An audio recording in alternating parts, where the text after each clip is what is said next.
tanha atau kegandrungan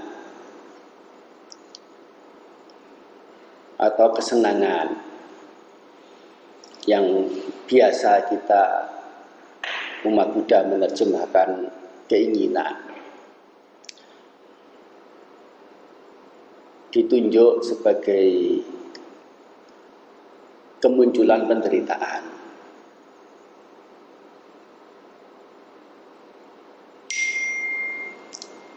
Keberadaan tanha atau kegandrungan itu menjadi perwakilan semuanya. Artinya menjadi perwakilan segala pengotor-pengotor batin yang lain, termasuk juga ketidaktahuan. Oleh karena ketidaktahuan sendiri atau awija itu tidak bisa atau sulit tampil sebagai penyebab langsung.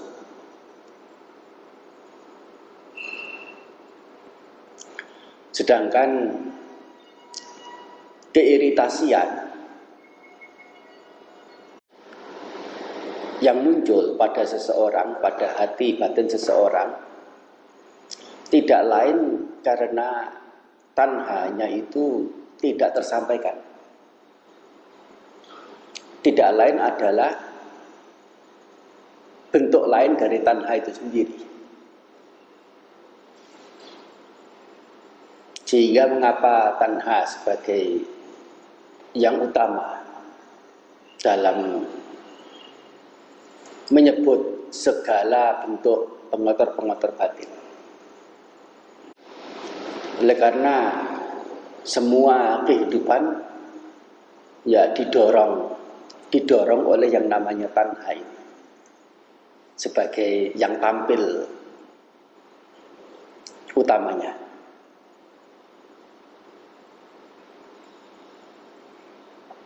Menggandrungi. Sedangkan rasa iritasi ya muncul berikut setelah kegandrungan itu tidak mendapatkan pelampiasan atau tidak bisa mencapai apa yang diinginkan, apa yang digandrungi, disenangi itu.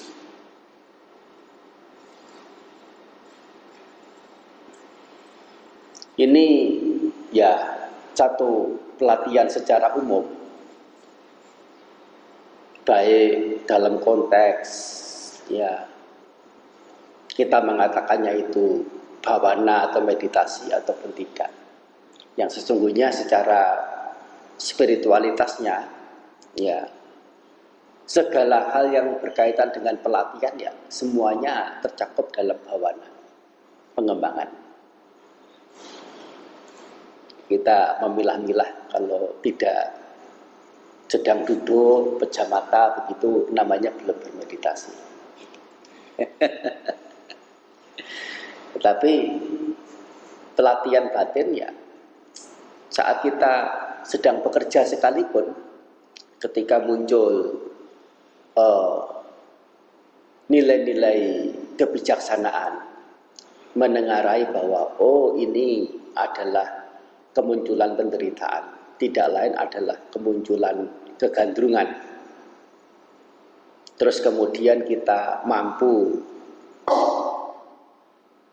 menyingkirkannya. Pada saat itulah seseorang juga berada dalam pelatihan, meskipun hanya 1/10, 1/50 detik muncul. Dan jangan berpikir juga ketika sedang duduk bermeditasi, pejam mata, gitu. Meskipun ya kita punya alokasi tempat dan waktu sudah khusus untuk pengembangan batin, ketika duduk itu bisa 80% terkonsentrasikan bahwa ini adalah dukkha, ini adalah kemunculan dukkha, ini adalah kepadaman dukkha, ini adalah jalan menuju ke kepadaman dukkha. Ketika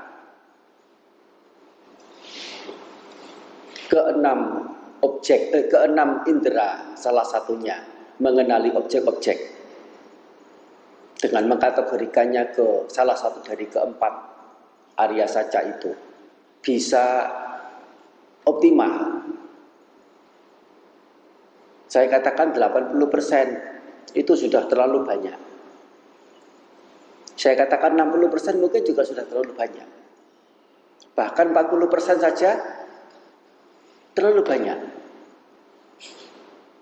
Saat kita sedang bermeditasi, apakah betul sudah sejauh apa bisa intensif mengkategorikan semua hal yang sedang dikenali atau sedang diketahui oleh salah satu di antara keenam indera itu, memilah-milahnya ke dalam 4 kebenaran Arya.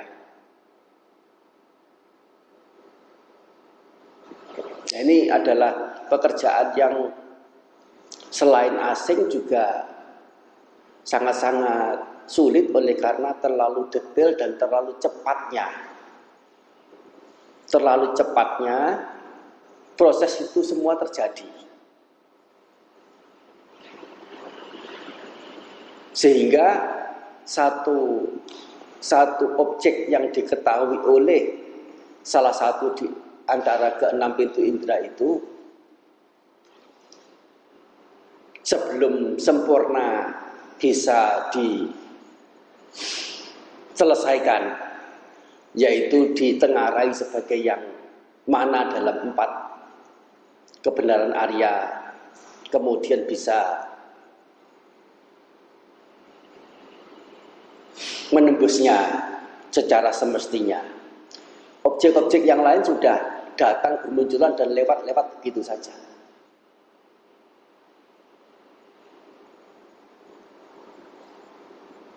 Kita membuat perenungan dalam bahasa yang kita bisa mengerti, membuat perenungan bahwa objek ini dikategorikan sebagai apa ya di antara 4 kebenaran Arya itu.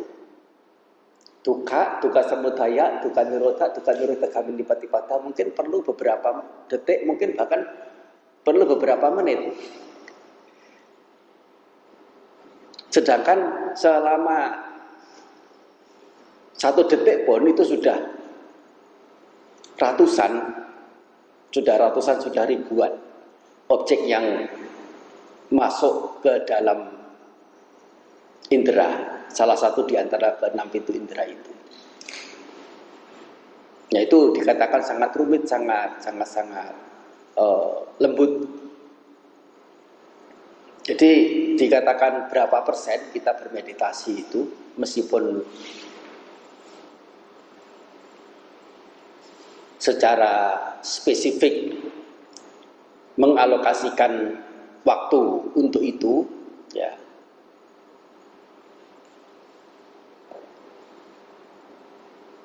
Ya, itu bisa disadari, bisa dikenali oleh masing-masing yang sedang bermeditasi.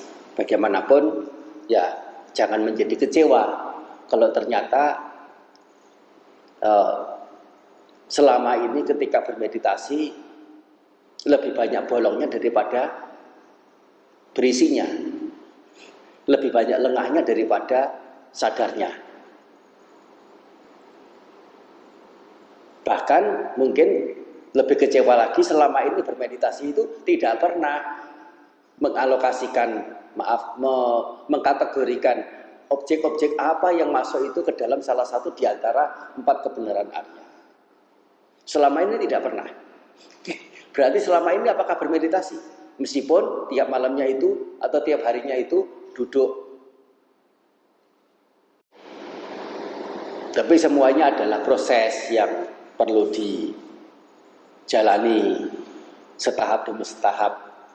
Seseorang yang membuat pisau dari batangan besi, ya kalau punggung pisau itu kira-kira 1/2 senti, ya muka pisau juga mestinya awalnya itu 1/2 senti juga. Nah, itu diasah dari 1/2 senti itu sampai meruncing sedemikian rupa. Tidak bisa dengan 1-2 kali asahan, 10-20 kali asahan, 100-200 kali asahan bisa langsung runcing. Mungkin butuh ya ribuan kali asahan, puluhan ribu kali. Tidak ada satu asahan pun meskipun tidak tampak, hasilnya yang sia-sia. Tidak ada pelatihan apapun meskipun kecil, meskipun sedikit yang sia-sia. Nah, tidak meremehkan, tidak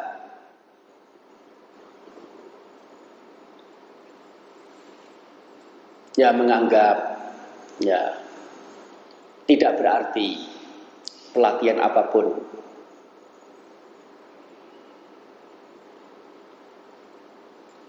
Ya, jadi dalam kita berlatih ya perlu dengan teguh tegak pada prinsip yang mesti dipegang dan dijalankan, tetapi juga perlu ya yang namanya pengertian yang kita pahami sebagai kesabaran. Sabar dalam ya proses transformasi pemikiran, cara pandang kita. Ya, bagaimanapun Dhamma Sang Buddha sangat-sangat mendalam, sangat lembut, dan beliau juga menyampaikannya secara berbagai macam perspektif, berbagai macam sudut pandang.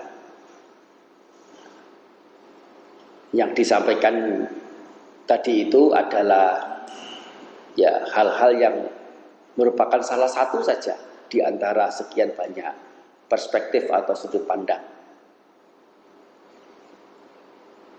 Yang tentu ya tidak harus setiap orang mengerti, karena ya setiap orang punya kecenderungannya sendiri-sendiri. Sehingga mengapa Sang Buddha membabarkan Dharma, meskipun pada intinya ya hanya satu saja yang beliau ajarkan, tentang 4 kebenaran Arya, nggak ada yang lain. Tetapi mengajarnya ya bisa sedemikian rupa, berbagai macam perspektif sudut pandang, dengan banyak percontohan, dengan banyak perumpamaan, dengan banyak penjelasan. Nah, itu adalah sisi kemampuan luar biasa beliau. Agak sulit dipahami ya.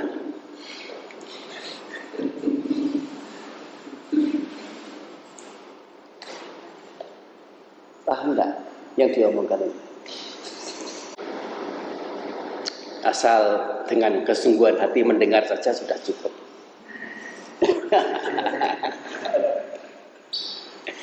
Anumodana.